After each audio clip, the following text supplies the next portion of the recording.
Hey everybody, Agent of Doubt here with another ramble. Because some of you love my rambles, especially when I put them in parentheses. By the way, Jordy Weeds, that's brackets. That's not parentheses. Anyways, I decided to make this ramble because I'm kind of procrastinating working on the large amount of footage that I have from my day Saturday. And I just wanted to get something out there so that I feel like I've already uploaded something, so I have more time to work on the rest of it. It's a weird feeling that some YouTubers get when you're trying to be a daily YouTuber and your life gets in the way all the time. You just get to this point where you want to put something up and then work. Rather than work, and then keep on pushing it off and pushing it off. So yeah, yesterday I was at the March for Our Lives, and I was trying something different. And this is a good stepping off point for this ramble for this video. Basically, I bought a different monopod. They are fucking monopods. They're not selfie sticks as they're being marketed to people who have no camera knowledge whatsoever. So this was my old monopod, right? And it does the exact same thing, right? But I paid $10 once more to get this thing. Just that little attachment. And it is an attachment. It screws right off, right? But just this thing to hold my fucking phone. And paid the $10 just to get that attachment. To hold my phone. Because I wanted to try to stream live during the March for Our Lives. Previously, a couple times at home on Wi-Fi, I streamed perfectly, right? From this phone across Wi-Fi all over the house, right? And I could have a live hangout, read your comments, respond to them real time just like I would on my computer, right? And then I decided to test it a couple of videos ago by driving across town whilst still live streaming. And the only glitch that happened in that stream was actually, it's hard to detect unless you're the person who was actually recording. But what happened was I got to the end of the street and I didn't realize that I didn't turn off my Wi-Fi. So when it switched between Wi-Fi and cell service, there's a little glitch, but like it started at the end of a sentence and ended at the beginning of a sentence. So it doesn't really look like that much of a glitch, but it was. I lost like a couple sentences, right? But as soon as I switched over to cell service, I was able to drive all the way across Denver and still maintain a live stream. And then recently I was on a hill on Federal and Colfax overlooking Mile High Stadium, right? And I was able to like zoom in with my camera and look like right into Mile High Stadium. And I didn't know it at the time, but the reason why the lights were off around Mile High Stadium was because at night they were taking down the Sports Authority field endorsement, because Sports Authority was this chain of athletic wear stores that basically went bankrupt because they spent so much on advertising that wasn't working for them. One of which being having the field at Mile High Stadium named after them. They bought the naming rights, so their name was emblazoned across Mile High Stadium, and they were actually still working at taking it down through the night, but they weren't lighting up anything around it so that people could, like, make a spectacle of the removal of the sponsor name. I didn't know that. But that's why there weren't any lights around, and I was kind of disappointed that we couldn't see Mile High on my camera that well. But I tested my ability to stream for a very long time, out in the open, across cell phone towers. I already got a little bit of confidence, so then I went down and I tried to live stream at the March for Our Lives. And I knew that there might be a problem, and that is from being at things like concerts at the Pepsi Center. What happens is everyone is trying to upload their pictures and video to Facebook and Twitter and YouTube and whatnot. And everybody immediately starts getting on their cell phone as you're leaving one of those places. And so you immediately start having horrible data reception from the cell phone towers. And in fact, I've even had events where I went to where you couldn't make a phone call at all because too many people with cell phones were all congregated in one spot. And I saw that during the Women's March, and I should have been expecting this a little bit more. But basically, I tried to live stream, and it was horrendous. The quality was so bad.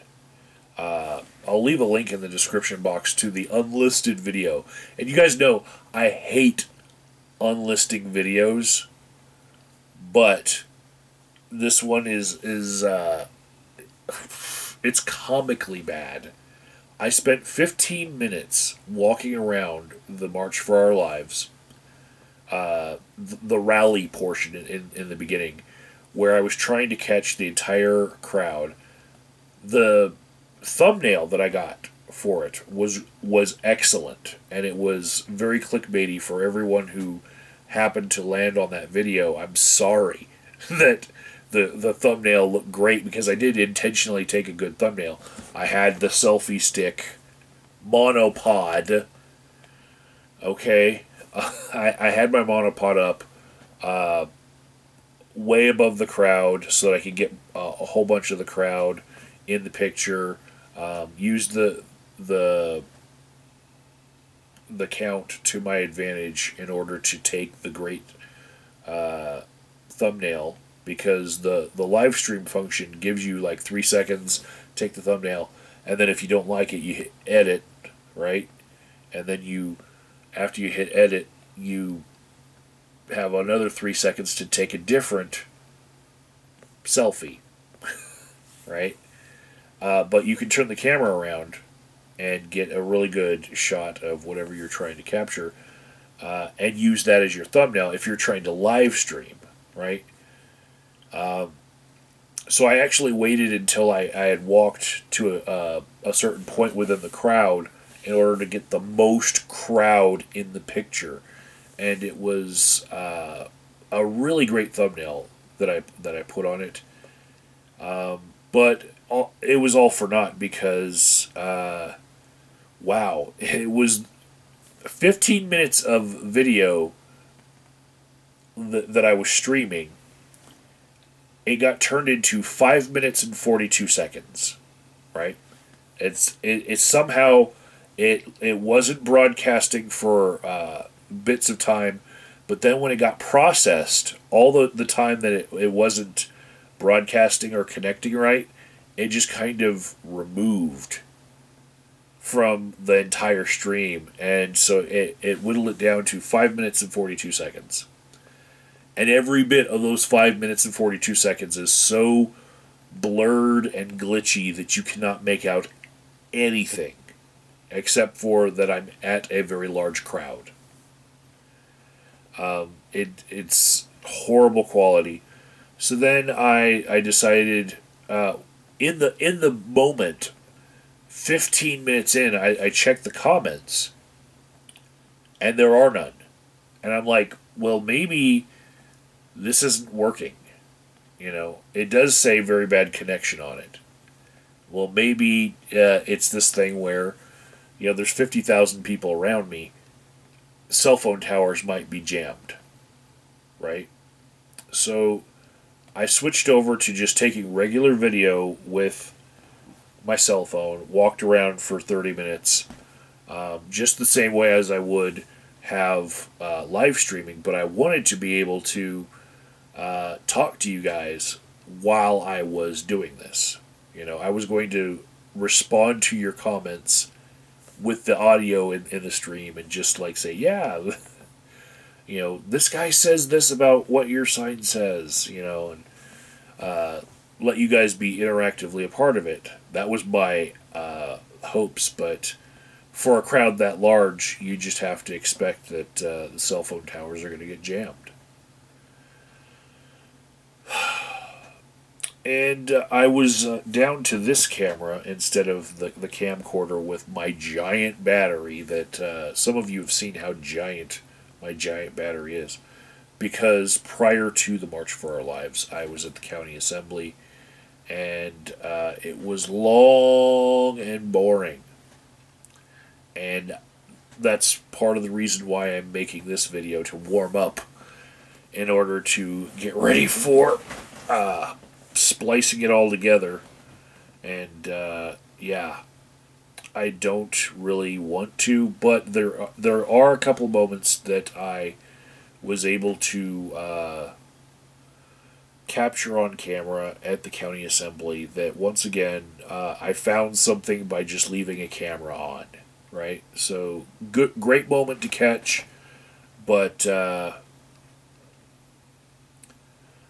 yeah, I spent hours getting the footage just to get these couple little moments of actual relevance to our lives. And sometimes that's the way that being an activist works. You have to actually do a lot of grunt work in order to catch something or be relevant or actually make a change. You have to do a whole bunch of things that don't seem that productive at the time. And I've had people ask me, just in my video for the March for Our Lives, what is the purpose of all this marching around? And my response, first and foremost to that, all of these activists that go out in public and make large showings of their crowd, my first response is, it used to have a different meaning to it. But for the last 5 or 6 years, what I've seen with all the activism that I've seen going on, it seems to be a reaction to social media. We can put up memes and share memes on Facebook and Twitter and even here on YouTube, all the social media sites, but we get so much more attention for our social media from different places. We get a little second of everybody's life that gives you an up thumb and whatnot, but you don't get any physical interaction with them. And when you see these activist events that have hundreds of people all gathered together, that's actually the amount of personal interaction you would have if you were actually getting these people to like your conversation in person. And I feel like there's a human element to that. But people are still being transformed mentally by social media to the point where they don't want to interact with anyone else in a way where there's a social contract, like you might have to follow up with them and actually be friends with them later. So all of these people who descended upon these marches, be they the March for Our Lives or protest against Donald Trump or the Women's March or Trump rallies or Antifa stuff or anything, anything where you see these large groups come together that were organized on Facebook with event links. What I think I see is people going to be a part of physical interaction with other people with no contract, no consequence. Like, even clicking I'm going on a Facebook event instead of ignoring it or saying I'm interested, that doesn't mean that you're going. You know, you can blow that off. What's the consequence of not going? Are your friends going to be angry at you for not going when you said you were going? You know? You can use the simplest of excuses to get out of it.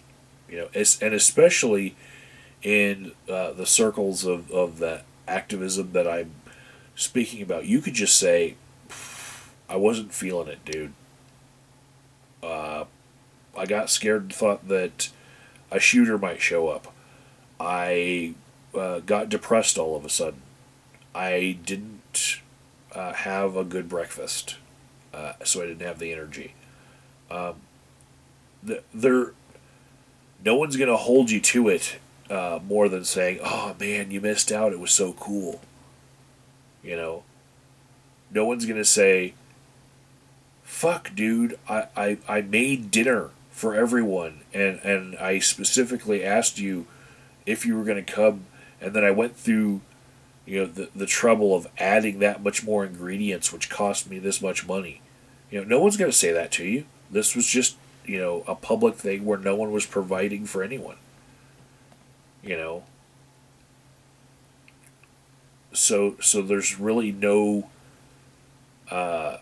disincentive to breaking off your engagement if you so choose. There's no consequence at all to going or not going, and there's no connection that you really get from those people unless you walk up to people and actually try to meet people at this event, which would be stupid because nobody's there to meet other people. You know? Nobody goes to these events thinking, oh, I'm going to pick up a new friend here. You know? And yeah, I feel like it's a way for people to be physically interactive with all of the other people that are connected to them about these social movements, you know, on social media. You know, in a way that they don't have to feel pressured to follow up with friendships or have conversations that are meaningful, you know, or be pressured to speak in person to another person. That would be the first reason that I think that these marches are important for people, because people are missing out on just physical interaction at all. Who the fuck knows who their neighbors are? You know? And I suppose you could also say that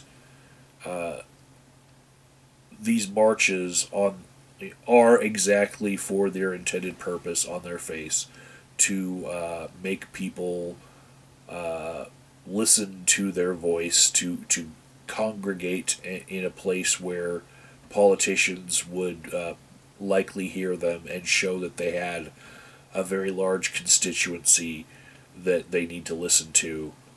You know, I suppose that that's another reason for these protests, but I can tell you that after going to many of them over the course of this YouTube channel, especially what I've been presenting to you guys, what I see is there is a large group of people who will show up to anything and protest anything.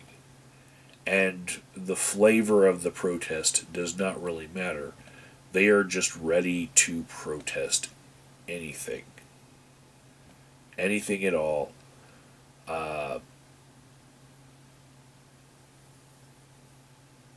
the Parkland shooting and the March for Our Lives was just a really great excuse for them to get out and feel energetic and give themselves a pat on the back for being on the right side of politics as they see it. And if that sounds jaded, just know that I've been going to these things, filming them, and putting them on this YouTube channel for years now. And I feel like I have a right to be cynical if that's where it's led me to be. Anyways, coming up out of the footage that I caught from the assembly before the raw footage that I uploaded already for the March for Our Lives, the good footage as well as the botched live stream.